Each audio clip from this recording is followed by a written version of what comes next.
Stormfront Publishing presents Shadows of Valor.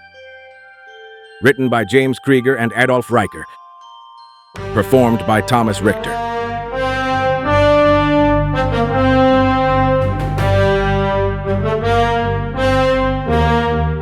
Chapter 6. The mind is its own place, and in itself can make a heaven of hell a hell of heaven. John Milton, Paradise Lost. July 30th, 1945. 0014 local time. Philippine Sea, 600 miles west of Guam. The torpedo hit like God's own sledgehammer. Petty Officer First Class John Blanchet flew from his rack, slamming into the bulkhead hard enough to crack ribs. The USS Indianapolis lurched to starboard, her hull screaming as Japanese steel tore through American. Emergency klaxons wailed. The lights died, plunging CIC into absolute darkness before battle lanterns flickered on, painting everything hellfire red. "Second fish inbound," someone screamed from sonar. The second torpedo hit amidships. The explosion lifted Blanchet off the deck, tossing him like a rag doll. He crashed into the radio equipment, tasting copper as blood filled his mouth. The Indianapolis groaned. Not like a ship, like a dying animal. Through the deck plates, he felt her back breaking. Blanchet forced himself upright. The ship listed hard to starboard, maybe 20 degrees already. Getting worse. Around him, sailors scrambled in the crimson emergency lighting. Some bled from scalp wounds where they'd met bulkheads. Others clutched broken arms, dislocated shoulders. Everyone moved with the same thought. Get topside or die in a steel coffin. His station, the code books. He lurched to the crypto safe, fighting the list. Spun the combination with bloody fingers. Inside, code books, frequency charts, everything the Japanese would kill for. He grabbed the weighted bag, stuffed the classified materials inside, zipped it, hefted it. 40 pounds of secrets heading for the bottom. "Blanchet, we gotta go!" Chief Radio Man Torres appeared at the hatch, life vest already inflated. Blood ran from a gash over his left eye. "She's going down!" 10 seconds. Blanchet sealed the bag, checked the weights. "Can't let the enemy have these. Can't." The ship lurched again. Farther. 30 degrees now. Equipment broke free, sliding across the tilted deck. A typewriter smashed into Petty Officer Kaufman's knee. The man screamed, went down. Blanchet dropped the crypto bag, grabbed Kaufman under the arms. "Torres, help me!" Together, they dragged Kaufman to the hatch. The ladder was impossible at this angle. They half climbed, half fell upward, using pipes and cable runs as handholds. Behind them, more equipment crashed free. The crypto safe tore from its mounts, crushing everything in its path. They emerged into organized chaos. The main deck tilted like a ski slope. Sailors slid down toward the churning water, some in life vests, some without. Officers bellowed orders nobody could hear over the shriek of tearing metal. The Indianapolis was folding in half, her keel snapping like a wishbone. Blanchet deposited Kaufman against a gun mount. The man's knee bent sideways, shattered. No walking on that. No swimming either. "Life rafts!" Blanchet scanned the deck. Most of the port side rafts were already underwater. Starboard side, those might launch if they could cut them free. He spotted 3 sailors struggling with one. Ran to help, bare feet slipping on the wet deck. The first sailor, kid couldn't be 18, sawed at the lashings with a folding knife. His hands shook so bad he could barely hold it. "Move!" Blanchet snatched the knife, sliced through the ropes with practiced motion. The raft tumbled free but caught on a cleat. He kicked it loose. The raft hit the water, immediately started drifting. No time to secure it. "Get Kaufman! By the gun mount!" The sailors scrambled away. Blanchet pocketed the knife. A good blade. Might need it. He spotted an emergency locker hanging open. Someone had already raided it, but there, tucked behind torn life vests, an orange Kapok vest and a flare gun still in its holster. He grabbed both. The deck lurched. 45 degrees. Men lost their footing, slid screaming into the water or into equipment. Blanchet hooked one arm around a stanchion, used the other to strap on the life vest. The flare gun went into his waistband, the knife into his pocket. A roar from below. Boilers exploding. Steam erupted from ventilation grates, cooking men alive. The screaming. God, the screaming. Blanchet had heard men die before. This was different. This was hundreds dying at once. Captain McVeigh appeared on the bridge wing, no life vest, just khakis and determination. Abandon ship, all hands, abandon ship. But most were already gone, in the water or trapped below. The Indianapolis rolled faster now. Men jumped from impossible heights, some clearing the hull, others bouncing off steel on the way down. In the water, hundreds of heads bobbed in the fuel oil, spreading like blood from the ship's wounds. The kid sailors had gotten Kaufman to the rail. They looked at Blanchet with eyes that expected answers. Orders. Hope. On 3, we go together. Blanchet grabbed Kaufman's left side. The kid took the right. Stay together in the water. Find something that floats. The ship groaned, rolling past 60 degrees. No more time. 3! They jumped. The fall lasted forever and an instant. Blanchet hit hard, the impact driving air from his lungs despite the life vest. Salt water and fuel oil filled his mouth, nose, eyes. He kicked up, broke surface, gasping. Kaufman floated nearby, unconscious but breathing. The kid treaded water, eyes wide with shock. Swim! Away from the ship. Blanchet grabbed Kaufman's vest straps, started kicking backwards. The Indianapolis loomed above them, a wall of steel blotting out stars, still rolling, coming over on them. They swam, desperate strokes through oil-slick water. Other men did the same, a spreading circle of thrashing bodies fleeing their dying ship. Some helped wounded shipmates. Others swam alone, focused only on distance. Ensign Harlan Twible organized a group, gathering men to a cluster of floating debris. Form up! Stay together! Even in catastrophe, trying to maintain order, giving men purpose beyond panic. 100 yards out, Blanchet looked back. The Indianapolis rolled past 90 degrees. Her screws rose from the water, still spinning uselessly. For a moment she hung there, massive and impossible. Then she started down. The suction grabbed them. Irresistible force pulling men back toward the sinking ship. Blanchet kicked harder, dragging Kaufman. The kid got pulled under, came up sputtering. Around them, weaker swimmers lost the battle, sucked back toward the vortex. The Indianapolis went vertical. 900 feet of cruiser pointing at the stars. She slid down smooth as an elevator, faster and faster. The water rushed to fill the void, creating a whirlpool that caught men and spun them like leaves. Then she was gone. 12 minutes from first torpedo to empty ocean. The suction reversed, water rushing back, flinging men about like corks. Blanchet lost his grip on Kaufman, got tumbled in the chaotic currents. Up became, down became sideways. His lungs burned. The life vest finally dragged him up. He broke surface, gasped, looked for Kaufman. There, 20 feet away, floating face down. Blanchet swam over, flipped him. The man's eyes stared at nothing. No breath, no pulse. Broken neck, probably, from the suction, gone. Hey, over here! The kid had found a piece of decking, maybe 8 feet square. Other survivors clung to its edges. Blanchet swam over, grabbed on. The wood barely supported them all, riding low in the water. Around them, an ocean of disaster. Hundreds of men spread across miles of water. Some had rafts. Most just had life vests or nothing. Oil coated everything, burning eyes and throats. Men vomited from swallowing fuel and seawater. Others cried for help, for God, for mothers they'd never see again. And beneath the oil, beneath the wreckage, shadows moved. Sharks, someone whispered. Blanchet felt his testicles climb into his body. Sharks. Of course there were fucking sharks. Blood in the water. Thrashing bodies. The dinner bell ringing across miles of ocean. A fin broke surface 50 yards away. Then another. Another. The real nightmare was just beginning. Dawn came like a broken promise. Gray light revealing the scope of catastrophe. Bodies floated among the living. Hundreds of bodies. Some killed in the sinking. Others taken by sharks in the night. The attacks had been sporadic at first. A scream in darkness. A man yanked under. By dawn, it was feeding frenzy. Blanchet clung to what remained of their raft. The kid, Turned out his name was Seaman Second Class Lyle Umenhofer, pressed against his left side. On his right, coxswain Mike Kurila kept watching the water with 1,000-yard stare.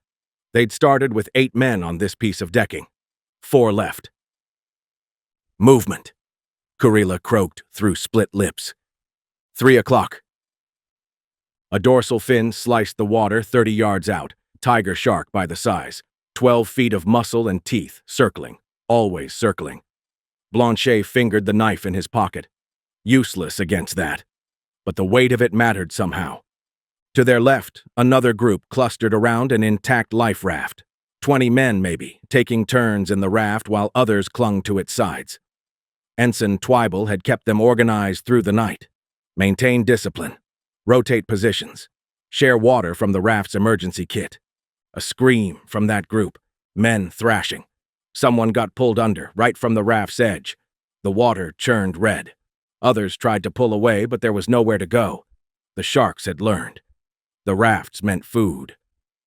"Don't thrash," Blanchet said for the 100th time. "Movement attracts them." Easy to say. Harder when your legs dangled like bait, when every shadow might be teeth. The fuel oil might have helped. Sharks supposedly hated the taste, but hunger beat preference. The sun climbed. No clouds, no wind, just merciless heat bouncing off mirror-flat water. The oil made it worse, coating skin, concentrating heat. Men's lips split. Tongues swelled. "Water," Umenhofer whispered. "Just a sip. No seawater." Blanchet had seen men drink it during the night, saw them go mad within hours, hallucinating, fighting invisible enemies, swimming off to find islands that didn't exist. Kill you faster than the sharks. By noon, the groups had spread across miles, no way to maintain cohesion. Men drifted on currents, separated by wind and wave. Some gave up, slipped out of life vests. Others held on through pure spite. Blanchet watched a seaman first class, Rodriguez from the forward engine room, tear off his vest and dive. Just dove straight down. Didn't come back up. The man had survived the sinking, survived the night, then decided the ocean floor looked better than another hour under this sun. "Plane!" someone screamed. High overhead, a speck against painful blue. Twin engine. Might be a PV-1 Ventura on patrol. Men waved, screamed themselves hoarse. The plane droned on, steady course, oblivious. How could they not see? Hundreds of men, oil slick for miles, and nothing. The sharks grew bolder as the day wore on. They'd learned the drill. Circle. Bump with their snouts. Testing. Pick the weakest. The wounded. The alone. Quick strike from below. Sometimes men just vanished. There 1 second, gone the next. Sometimes the attacks were messy, prolonged. Those were worse. "Flare gun," Kurila said, eyes on Blanchet's waist. "Why didn't you—" One flare. Blanchet's throat felt like sandpaper. Saving it. For what? Good question. For when it mattered. When someone might see. When hope meant something. Not for a plane that wouldn't deviate from course. Not for empty ocean. Another scream. This time from their own raft. The man on the far edge, Blanchet had never gotten his name, jerked sideways. His eyes went wide. Then he went under, pulled by something massive. The raft tilted, almost flipped. When it settled, pink foam marked where he'd been. 3 men left. The second night brought madness. Dehydration, exposure, fear. It all mixed into hallucination. Men saw islands with fresh water, saw rescue ships that weren't there, saw dead shipmates swimming up from the depths. Umenhofer went first, started talking to his mother, clear as day, asking about the farm, telling her about a girl in San Diego. His words slurred, but the love came through clear. Then he smiled, said, "Be right there, Ma," and slipped under. Blanchet grabbed for him, but his own arms barely worked. The kid sank like a stone, that smile still on his face. Kurila lasted until dawn, never said another word. Just watched the water with those empty eyes until they finally closed. Blanchet held him as long as he could, but eventually had to let go. The dead weight would drag them both down, alone on the raft. All around, other clusters had similar stories, groups becoming pairs, becoming singles, the sharks patient as death, picking off the stragglers. The third day, Blanchet started seeing things too. Through the heat, shimmer came a rowboat, not debris, an actual boat, oars dipping with mechanical precision. The figure rowing wore a navy peacoat crusted with barnacles, brass buttons green with verdigris. As it drew closer, Blanchet saw the face beneath the worn tricorn hat, waterlogged flesh, empty sockets weeping brine, mouth opening and closing like a beached fish. "Ahoy there, sailor!" The voice came from everywhere and nowhere, bubbling up from the depths. "Rough seas you found yourself in." Other men saw it too. Heads turned. Some whimpered. Others reached out desperately. The figure, Davy Jones himself, Blanchet's fevered mind supplied, shipped oars and stood. The boat didn't rock, didn't move at all despite the swells. "I'm recruiting, boys. Always need good sailors down below. Better than sharks, I promise ye. Quick descent, no pain, and you'll serve forever in the deeps." "Please," someone croaked from a nearby cluster. "Please, anything." "That's a good lad." Jones extended a hand dripping with kelp. The sailor grabbed it, got pulled into the boat easy as stepping off a dock. He sat down, already changing, skin graying, eyes going flat as a fish's. The boat moved between groups without rowing. Jones collecting volunteers. Some went eagerly, others had to be coaxed. "3 squares a day," Jones burbled to a delirious machinist's mate. "All the grog you can drink. No more sun, no more thirst, just the eternal service." The man crawled over his raft mates to reach that terrible hand. Now the boat drifted toward Blanchet. Up close, he could see barnacles growing in Jones's eye sockets, crabs scuttling in and out of tears in the peacoat, the smell, rot and brine and centuries of death. "And what about you, communications man?" Jones knew his rate, knew his name probably. "John Blanchet. Good sailor, strong hands. You'd make a fine addition to my crew." In the boat, the collected men sat silent, transforming. One's fingers had already begun to web. Another's hair fell out in clumps, revealing scales underneath. "What'll it be, boy?" Jones leaned forward. His breath was ocean depths and drowned men's last words. "Serve the darkness or be eaten by it. The sharks circle. Your strength fades. Why suffer? Why struggle? Take my hand. Take your place. The Indianapolis already feeds the depths. Why not join her?" The boat bumped against Blanchet's raft. Real. Solid. Not hallucination. The collected sailors turned to watch with their dead eyes. Waiting. Welcoming. Blanchet's hand moved to his waist. Found the flare gun. "Choose quickly." Jones reached out. "The sharks grow bold. Your lips crack. Your mind breaks.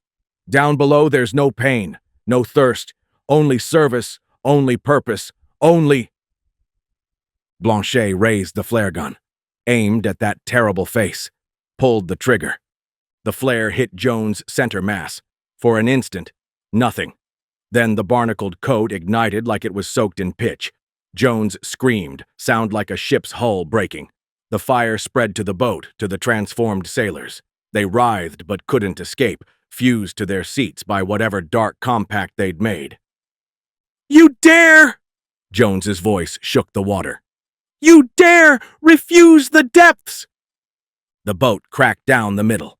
Water rushed in, but the fire kept burning, impossible flames that cast no heat. Jones pointed one burning finger at Blanchet. "You'll beg for my mercy before the end.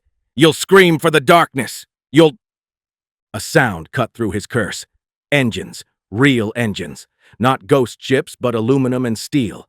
A Catalina flying boat running low, drawn by the flare's smoke trail that rose impossibly high, impossibly black against the sky. Jones and his burning boat folded in on themselves, collapsed like paper in a fist. The transformed sailors scattered into sea foam and memory. Only Blanchet remained, holding an empty flare gun, watching a very real plane waggle its wings in recognition. They'd seen. Somehow the flare had called them across impossible miles, or maybe refusing the darkness had its own rewards. Within an hour, ships appeared on the horizon, Real ships, not hallucinations, destroyers racing in, launching boats, men in clean uniforms pulling survivors from the water. Strong hands hauled Blanchet over a whaleboat's side. Someone cut away his life vest. The straps had dug grooves in his shoulders. Fresh water touched his lips. Not too much. Controlled sips. "How long?" he croaked. 4.5 days, a pharmacist's mate said. "You're lucky. We found you." Lucky. Blanchet looked back at the empty ocean. Empty raft. All those men. Kaufman, Umenhofer, Kurila, the ones who'd taken Jones's hand, hundreds more, fed to sharks or sun or simple despair. Out of 1,195 men on the Indianapolis, 316 survived. Lucky. As the whaleboat turned for the destroyer, Blanchet felt the weight of the knife still in his pocket. A good blade. He'd keep it. Remember why he had it. Remember the ones who didn't make it to need theirs. Remember the rowboat and the choice between darkness and one last desperate shot at light. The sharks still circled where men had been. Patient as always. They'd fed well. But not on him. Not today. The mission had been worth it, delivering atomic bomb components to Tinian, the bombs that would end the war, save millions. But the cost. Blanchet closed his eyes as the destroyer's shadow fell over him. 4 days in hell, a lifetime of nightmares. And somewhere in the depths, Davy Jones still recruiting, still offering escape to drowning men. But he'd refused, shot the darkness with light, and lived. The knife stayed in his pocket. A reminder. Sometimes you fought submarines. Sometimes sharks. Sometimes your own mind. Sometimes things that shouldn't exist but came rowing out of fever dreams with contracts written in salt and souls. But you fought. Until rescue came or darkness won, you always fought. The psychiatrist's pen scratched across his notepad. Blanchet sat rigid in the metal chair, orange life vest strapped tight over his hospital pajamas. Fresh vest. They'd cut the original off when they pulled him from the water. This one came from ship stores, still stiff with newness. He'd worn it for 4 weeks straight. The orderlies had given up trying to remove it after the second day. "John, the war's over." Commander Walsh kept his voice professionally neutral. "Japan surrendered. You're safe here." "I know that, sir." Blanchet's fingers worked at the vest straps, checking, rechecking. The metal buckles had already worn grooves in his thumbs. "Permission to keep the vest, sir." "We've discussed this. You need to bathe properly. Your wounds need air. The corpsmen tell me you won't even remove it to—" "I wash around it, sir." Walsh set down his pen. Behind him, the window showed Pearl Harbor rebuilt. Ships at anchor. Peaceful water. Nothing like the oil-slick hell where 800 men fed the sharks. "Tell me about why you need it." "It works, sir." Blanchet's voice stayed flat. "Keeps me topside. Umenhofer didn't have one. Went straight down. Kurila's failed. Waterlogged. Rodriguez tore his off. Never came back up. But you're not in the water anymore." Blanchet's 1,000-yard stare went through the psychiatrist, through the wall, out to some dark ocean. "There's always water, sir. Under everything. Waiting." The door opened. A corpsman leaned in. "Commander?" "Orders just came through for Petty Officer Blanchet. Priority routing." Walsh frowned. "I haven't cleared him for duty." The corpsman handed over the envelope. Official stationery. Walsh read, his frown deepening. "This is highly irregular. Transfer to a joint Army-Navy unit in Bavaria, and transportation via ... He looked up. "Via ship? They want to send you across the Pacific by ship?" Blanchet's hands stilled on the buckles. "Ship, sir. USS General William Mitchell. Troop transport. Departing Pearl in 3 days for San Francisco, then rail to New York, then another transport across the Atlantic." Walsh set down the papers. "This is insane, after what you've been through." "Orders are orders, sir," but Blanchet's voice came out thin. That night, Blanchet sat on his hospital bed staring at the orders.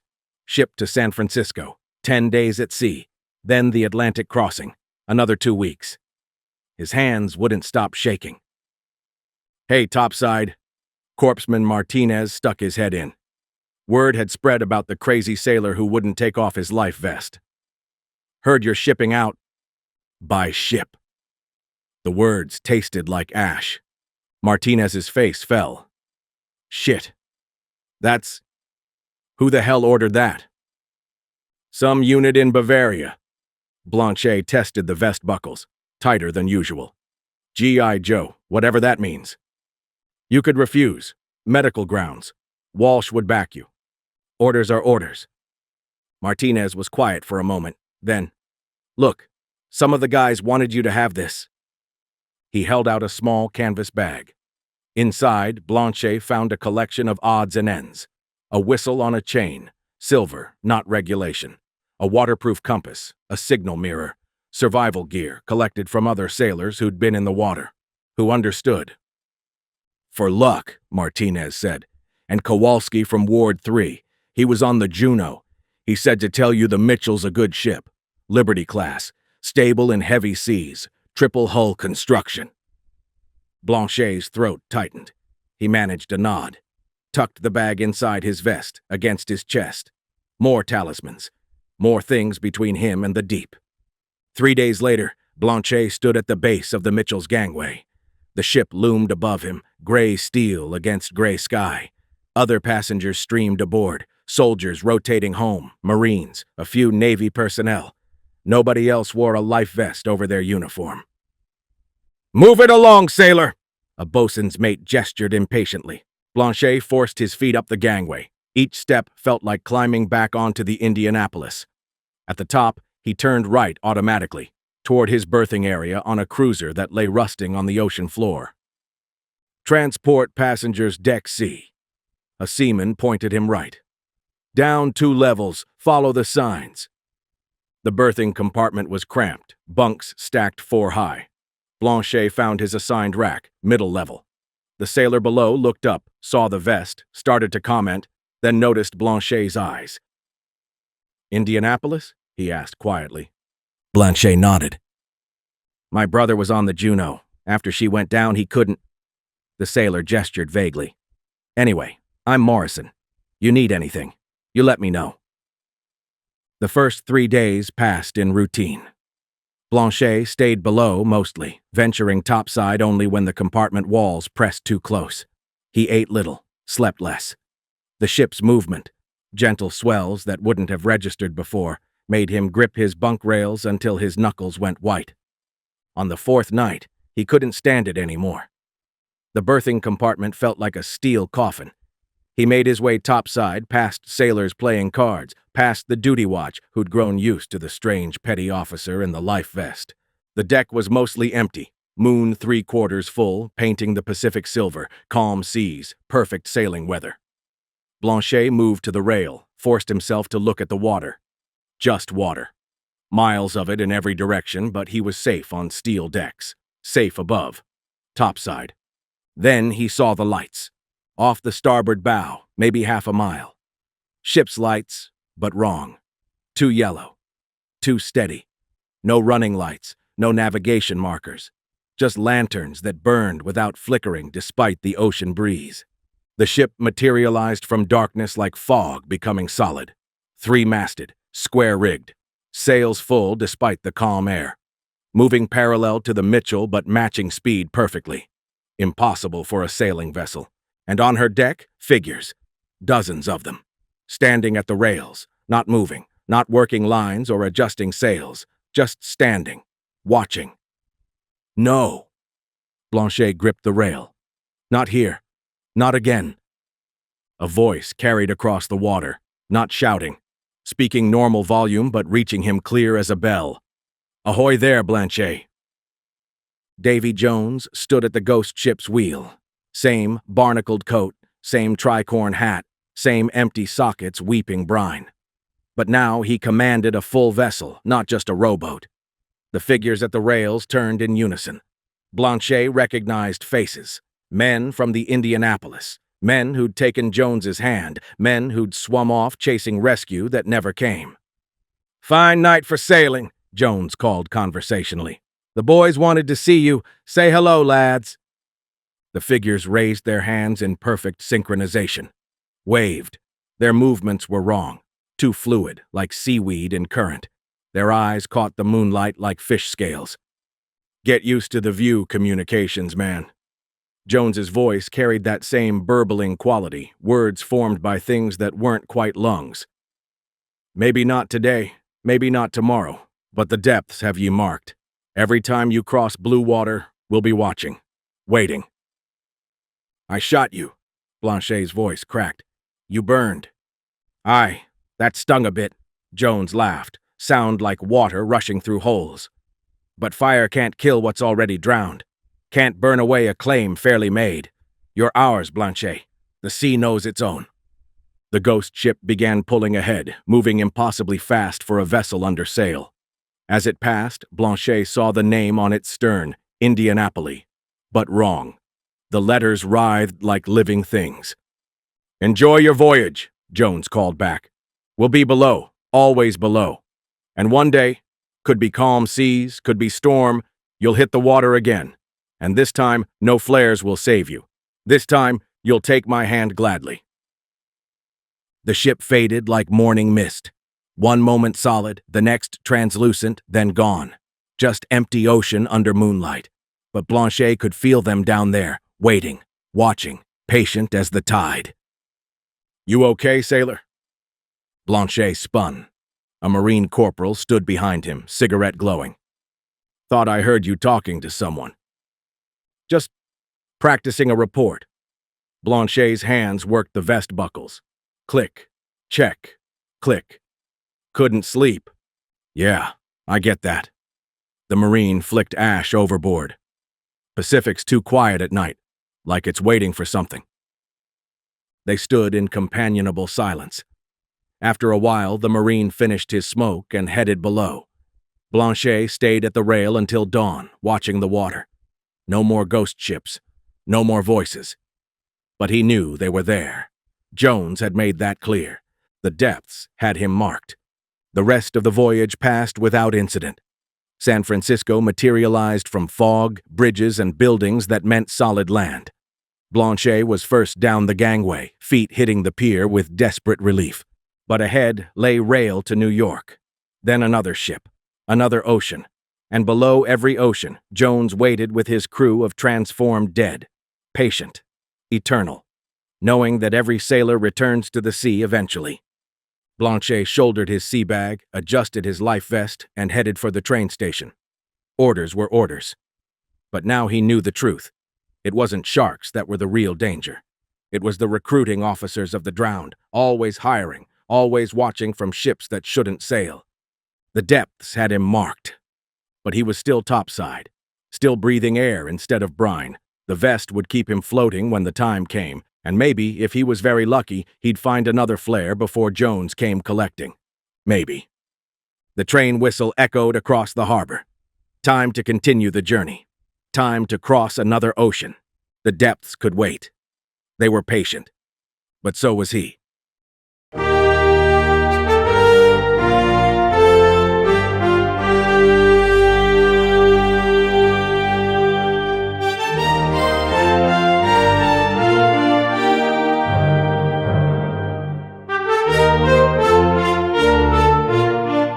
Thank you for listening to this audiobook. I'm Thomas Richter, and it's been an honor to share this story with you. If you're ready for your next mission, we've got a full arsenal of series waiting for you on this platform. Each one is locked and loaded with the kind of stories that keep you pressing forward no matter what. For those who march to the beat of our soundtrack, all of our music is deployed across every major streaming platform: Spotify, Apple Music, Amazon Music, you name it. Just search for Springfield Syndrome or the audiobook title to add it to your playlist. Your support keeps us in the fight, and we'd be grateful if you'd drop us a review wherever you grab this audiobook. Your feedback is our intel. It helps us improve our operations and helps other listeners find their next objective. Stay strong, stay sharp, and remember, the only easy day was yesterday. This is Thomas Richter, signing off.